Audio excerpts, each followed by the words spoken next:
Performing arts are growing and right at home at the Rochester Institute of Technology, especially in their growing School of Performing Arts. Here to tell us more about it are Erica Haskell, she's the director of the School of Performing Arts, and Ben Willott, their Director of Operations and Administration. Thank you both for coming into the spotlight today. It's great to have you with us here. Thank you so much. So, performing arts at a STEM institution, well, who would know? That's a wonderful thing. So Ben, you have many students signing up, and why do they come? Sure, Eric. Thank you for having us here today. We're really excited to be able to share what we're doing on campus. It is a unique program that we are working to build. We're right down the street from Eastman School of Music, so of course there's a conservatory nearby, but we're not looking to be like Eastman. We want to be our own thing. So we launched this Performing Arts Scholarship Program in 2018, and we began the first year with 126 students. We thought that was a huge success, not really knowing what we were going to be getting ourselves into. And now this year on campus, we have over 2,000 performing arts students on campus. 2,000 performing arts scholars. And these are students engaged in music, theater, dance, as well as technical production. It being RIT with all the making and doing and engineering, students really want to know how things work. So they're really engaged in trying to be a part of the entire process. So not just acting and singing and dancing on stage, but helping us to produce these performances as well. Oh, that's remarkable. Now, Erica, they're not coming expressly for performing arts. These are students studying other things. Is that correct? Yes, so all of the students are engaged in and pursuing the rigorous degrees that RIT offers. Our largest population of students are in the two schools of engineering, the College of Science, the College of Art and Design. Many of them are designers, and also computer science. We have a lot of students who are game designers. So most of them STEM students who have been engaged in performing arts throughout high school and want to continue to pursue their passion while at the same time fulfilling their degrees at RIT. It's wonderful. They don't have to put their cello in the closet. That's right. Exactly. Well, that's fantastic. They don't have to leave it behind. You know, I like to think of this as kind of pathways. They're not choosing one path in life. They're able to choose two at the same time. We provide really the highest quality education that we can. Wonderful faculty, many of them tenure track faculty. We just did a search last spring and brought in 6 new faculty. This is a nationwide search. So in musical theater, in composition, in dance, and all of them very much dedicated to this kind of non-major pursuit and making space for students to pursue their degrees, but also perform and also work backstage. So are they able to take individual voice lessons, for instance? We do in music, so we offer applied lessons or private lessons. Yeah, we also have a large number of ensembles on campus. Some of them quite large, and a lot of clubs as well. Oh, so performing arts existed at RIT long before this program existed, or the School of Performing Arts was even launched. And so, for example, one of my favorite clubs, Game Symphony Orchestra, I think they have 130 students in this really large ensemble, and they focus a lot of their performance on video game music. Video game music. Yep. Extremely popular. Sure is. It's wonderful. And not easy to play. It's very complicated, the arrangements that they are doing themselves and taking directly from the video games. It's quite an undertaking. And they're all self-sufficient and self-organized. So the School of Performing Arts really has nothing to do with them. We can serve as faculty advisors of clubs to guide them and help with paperwork and finance and budgetary matters. But for the most part, all of these clubs on campus are self-directed and run. I mean, they're doing all their own fundraising, all their own promoting and marketing and advertising and artistic direction. It's really a very entrepreneurial spirit on campus. Well, that's a career in itself right there, even if the STEM part didn't work out, For sure. Well, Ben, what other ensembles could students find to participate in? Sure. So to this whole point, I mean, we're calling it the performing arts ecosystem because it's a very complex environment. There are many layers, there are many inputs and pathways, as Erica was saying.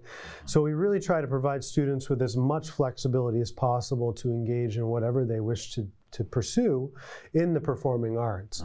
In terms of other ensembles, we have our traditional Philharmonic Orchestra that's 80, 90 students strong. We have 3 jazz ensembles on campus.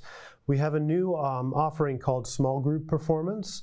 So students can get together and form bands and chamber groups. We have a wide range of string quartets and cello choirs. So it really runs the gamut in terms of what students can pursue on campus. And if we don't have a club on campus, then really our motto is, work with us and we'll do our best to help you fulfill those dreams. I was fascinated to see that you have a steel band, too. We sure do. Yeah, Ted Canning, who is very well known to this area. He came in a few years back and launched a steel drum ensemble. It's now called RIT Tiger Steel. The tiger is the mascot of RIT, of course. But President David Munson, who's really the champion of this whole program, we have to give him all the credit in the world for thinking about what it could be to be a performing arts program on a STEM campus. He has an affinity, for whatever reason, for the steel drum ensemble. I mean, I think we can all, appreciate the fun nature and the lovely music it produces. But he asked us to create this steel drum ensemble about 5 or 6 years ago, and it took off right from the first day we offered it. So we have 2 steel drum ensembles on campus. It's pretty miraculous. Now, how about theater and dance, Erica? Yeah, we have a lot of theater and a lot of dance. Oh my. So both of those disciplines had their start at RIT and in NTID, the National Technical Institute for the Deaf. And so they actually have beautiful facilities, wonderful dance studios, and also a wonderful theater called Panera Theater. But in the School of Performing Arts, we also have dance and theater faculty. We often do joint productions with NTID, which is really a wonderful experience to see both students who are signing, performing in ASL. All of our performances are captioned. So we're certainly very interested in making sure that all of our performances are accessible to all audiences and also to all actors, depending on what their needs are or how they're coming to theater or dance. But we have a full season. Some of these are joint productions, and some of them are either by NTID by themselves or the School of Performing Arts by ourselves. We have several faculty who direct. We run auditions every semester for students. We get a huge turnout for auditions. And then have wonderful performances, many of them attended by, of course, our students on campus, but also community members. So, yeah. So you produce events too? I mean, do you have guest artists come to campus, Ben? Or? We're working on developing that. In the past, we had a series called the Performing Artists Concert Series. Oh, I see. And that was curated and funded by a retired electrical engineering professor, I see. David Perlman, who's also well known to the area.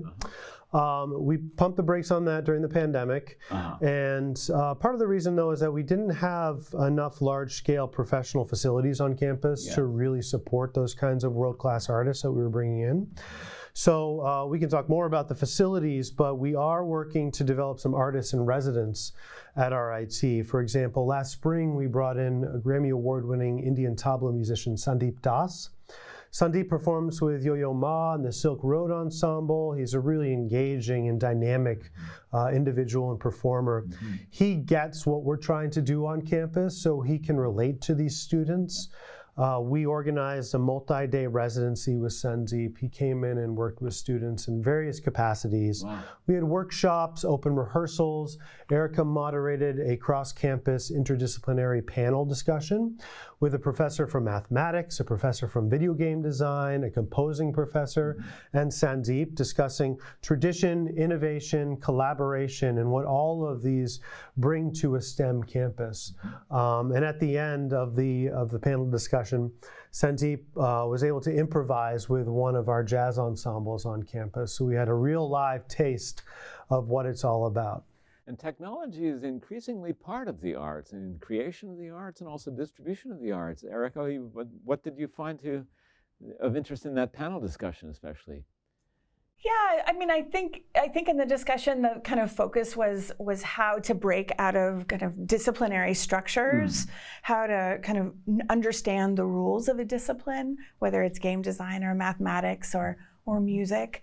But if you are to break the rules, how do you do it in an artistic or constructive or innovative way that moves the field in a particular direction?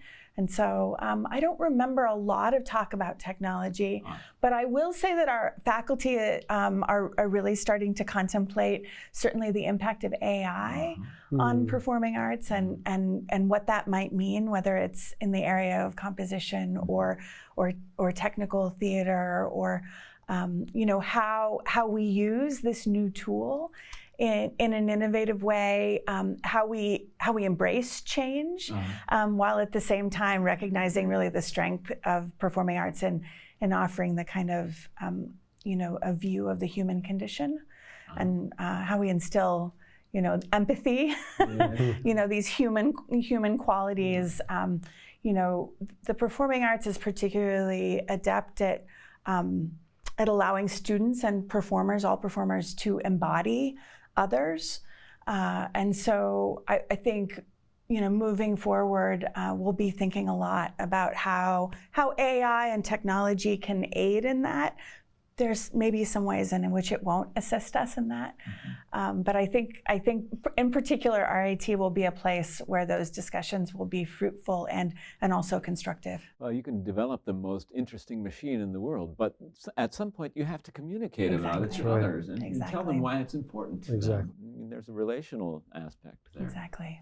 Yeah. That's fascinating. And RIT must be quite a cosmopolitan campus, and in your background is ethnomusicology. Correct. So what does the mix of students bring to performing arts? So we think about that a lot. We have students, of course, coming from the region, a lot of students from the Finger Lakes and upstate New York, but also from across the country.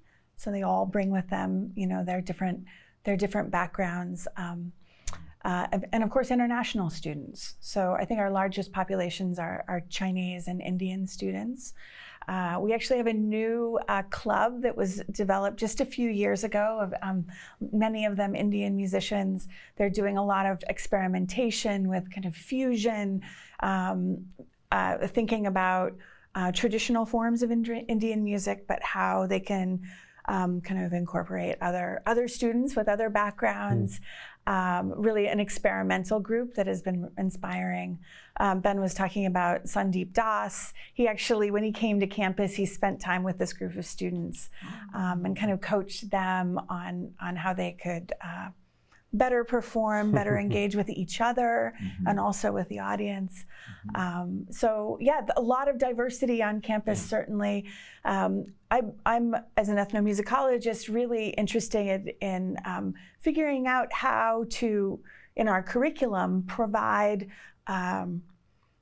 inspiration from outside the campus, but also meet the students where they are and honor their own, their cultural and traditional backgrounds. So that often happens in the club. For example, we have a great Mexican traditional dance ensemble on campus. This is, again, a club that students developed on their own. So as we think about the courses we're offering, what kind of context can we offer for a group like that? How can we make sure that those stories, those histories, those cultural backgrounds are also well represented in an ethnomusicology course or a composition course or even a music theory course? So there are some academic elements as well as performing in clubs. So yeah, we have a full curriculum.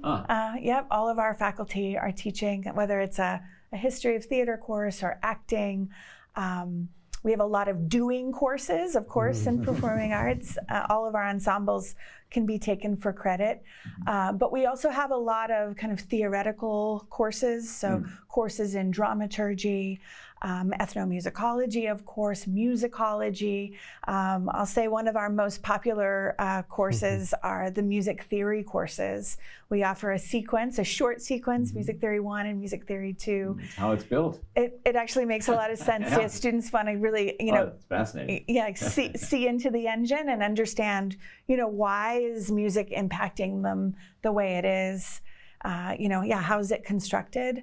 So I suspect it's a lot of our STEM students who are most interested in the music theory piece. And of course, once they understand the theory, then they can create on their own. So that's one of those tools, not so technological, but a tool that they can then, apply to their own creativity. Right. Well, now, Ben, you mentioned facilities, and that's an important part because I think that aspect's growing too. Sure is, yeah. We've been ramping up our facilities on campus ever since we started building this program. For a long time, we've been stuck underground in windowless basement rooms, as so often the case with practice rooms and conservatories, and where I went at Ithaca, we were all underground. But now we have 2 new beautiful buildings taking shape and open on campus. The Shed, the Student Hall for Exploration and Development, is really a spectacular facility that's unique to any campus across the nation. But what makes it really interesting, especially from our perspective, is that it's anchored by performing arts spaces in all corners. So within the Shed, we have the Sklarski Glass Box Theater. It's about a 140-seat flexible black box theater. There are light dampening shades within the panes of glass to have full blackout mode to make it a traditional black box theater. Or Eric and I find it very inspiring to walk into the space and have it be full windows and glass. Retractable seats. It's really a playground and a space for students to experiment and push the boundaries on how we can infuse technology into performing arts. Beautiful new 2,700 square foot dance studio with a sprung floor and Marley membrane. Space that is a rehearsal room called the Munson Music Loft. Dr. Munson and his wife Nancy named it. Just goes to show how much he's championed this program. And 5 additional practice rooms on the basement level. But it's stacked with 5 large-scale classrooms, maker spaces around the perimeter. So talking about that making and doing, we've actually had students go into the maker spaces and build a prop for one of our theatrical productions, working on costumes in the textile maker space, and actually integrate those into our productions and performances. So that is a truly interdisciplinary space. I highly recommend folks come to campus and check that out. It's a vertical structure, in both ways. Sure is. Yeah, we're very proud of the Shed. Now, do students engage in their community? I mean, do they perform in ensembles region-wide, for instance? Or, I was wondering. Yeah, I think they had a lot of history performing in their community ensembles back home. I think more and more they're getting engaged in the Rochester community. I see. We're making a strong effort to ensure that they recognize and appreciate that we are part of a larger community within the Finger Lakes region. What makes it really unique, as we all know here in Rochester, is that the entire Finger Lakes region is just so artistically rich. Right. So we really want to show an appreciation and give back to that community that we are a part of. Henrietta is not necessarily downtown. A lot of times people, kind of roll their eyes and don't want to drive all the way out there for a concert or performance or production. But more and more, we're trying to welcome the local arts organizations to campus to perform, but also send students downtown so they can explore and get a taste of what Rochester has to offer. So one of the benefits of the Performing Arts Scholarship Program, in addition to our ensembles and classes and these top-notch world-class musicians that we're bringing to campus, we're actually providing students with tickets and transportation downtown so that they can experience a Rochester Philharmonic Orchestra concert, the Rochester Oratorio Society, a production at Jiva or Blackfriars, Garth Fagan Dance, of course. So we recognize and appreciate that we are part of a larger community. So more and more, we're trying to get students to engage in that. It's a very rich experience then for that. Precisely. Yeah, that's fantastic. Well, is this a common practice among institutes of technology? I mean, there's RPI we have in state here, and MIT, I know, has been teaching academic arts for a long time. Erica, how does it compare to other institutions, for instance? Yeah, I mean, I think many institutes of technology or kind of STEM-focused institutions certainly have performing arts within them. Many of them have major programs that have developed over time. I would say that RIT is an outlier in that we don't have any major programs yet between NTID or the School of Performing Arts. And you might say, oh, does this mean that we have less, our students aren't as quality in their performing or have less talent? But what it actually means is that all of these students who come to RIT and are non-majors can audition for anything. They're not facing the kind of competition of the major who's been performing a lot or rehearsing in a practice room, 5 hours a day. So all of the students come in, they're at a kind of similar level. And so it means that access for all of these students is at the same level. We do get a wide variety of students auditioning for the scholarship, and some of them could easily go to conservatory. So we are getting really talented students. But I think we're an outlier in that we're not having a major program, and I think it's really a benefit. I can say that many parents are so very appreciative that their children are going to RIT, benefiting from this high quality education, and almost completely assured that they'll be employed, while at the same time pursuing music, theater, and dance. All right, and not having to give up what they love. Exactly. And what makes them a rich person. Exactly. It sounds like a competitive advantage then to have that freedom of choice. And surely. Freedom of access and participation. Well, and I'll add, of course, RIT also surely benefits from having these students on our campus. The performing arts scholars have some of the highest GPAs at RIT. They're also, as we all know, we're all musicians here. In order to perform, you have to be able to collaborate at a really high level. We know that the kind of center of success in employment is being able to collaborate with other humans. And so they already have figured this out in high school. They're already adept at working together. These are also students who are really innovative. They know something about improvisation. They know something about failure, hopefully. They've been critiqued. They've maybe, had one-on-one lessons where an instructor has said, I think you can do this better, go practice and come back to me next week. And that's, once you learn that kind of process of critique and then improvement, then you kind of have the key to academic success in many ways, or at least that's how my music instruction went.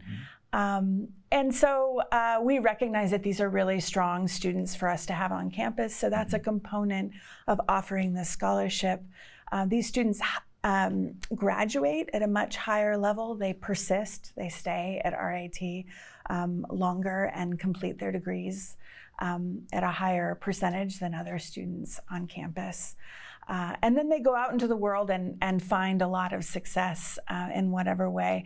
One of my favorite questions that we get often from students is, I've had such a great time at RIT. There are so many opportunities for me to perform. What will I do when I get my job, in Silicon Valley or whatever tech center they're moving to work for Apple or whatever great job they've received.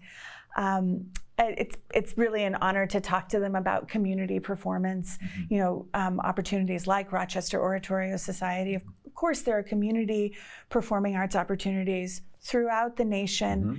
I anticipate that many of our graduates, will be the leaders of those kinds of organizations because it's what they've already done on campus and what they've already witnessed. Yeah, fantastic. So you mentioned Panera Theater, Erica, and you mentioned the Shed. Are there others or others on the pipeline? There sure are. Yes, we are quickly ramping up efforts to open a new theater on campus, a 750-seat theater called the Music Performance Theater. More than music will happen inside. It'll be ideal for musical theater, dance, popular music. It will really be another flexible theater on campus. It's being designed by Michael Maltzin, who's an LA-based architect, and constructed by LaChase Construction. We broke ground about 2 years ago, and it's quickly taking shape on campus. The scaffolding is coming down inside, and it's starting to look like a real theater.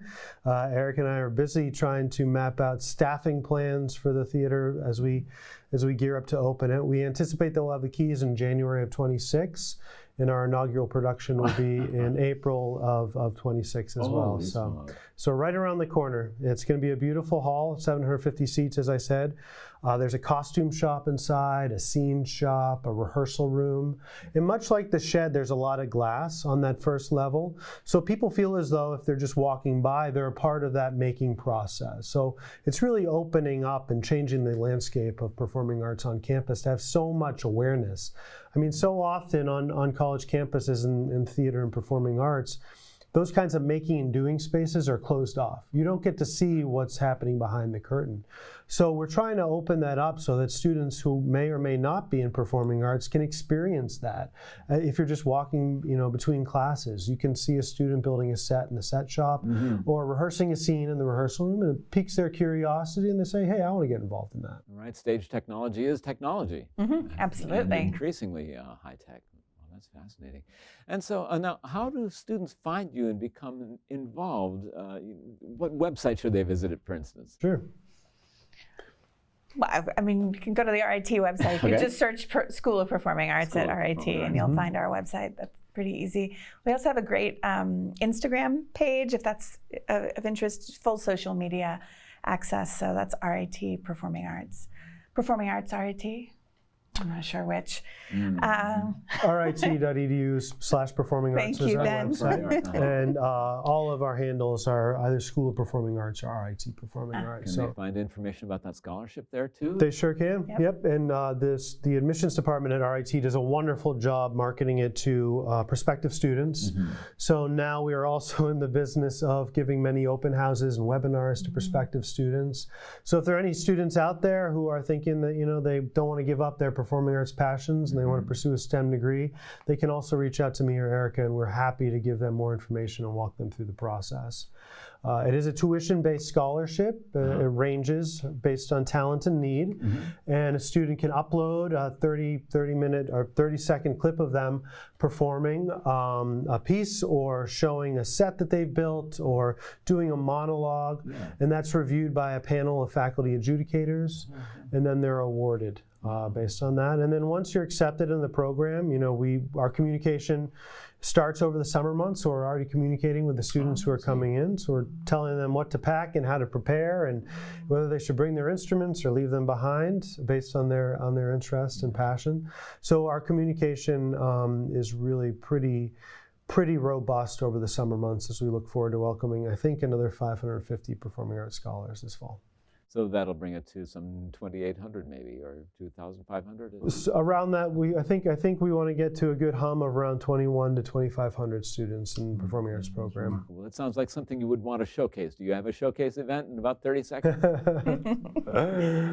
A showcase event? Yes. What do you mean? Like Ovation? We do that. Yes, we do Ovation. Ovation is a kind of campus-wide competition that students engage in. The clubs, but also our ensembles, also our individual, actors and dancers audition, and then we bring in outside judges. Mostly from the community. I believe you were a judge last year. And students receive these kind of small cash prizes. So I imagine that will continue even after President Munson retires. Yes. It really is a wonderful showcase of the diversity of performing arts we have on campus. Students come out of the woodwork, and it's open to anybody across campus, whether you're involved in the scholarship program or not. So much for telling us about it today. We're talking about the School of Performing Arts, which is growing at the Rochester Institute of Technology. My guests have been Dr. Erica Haskell and Ben Willott. Thank you so much for joining us here today. Thank you. Thank you.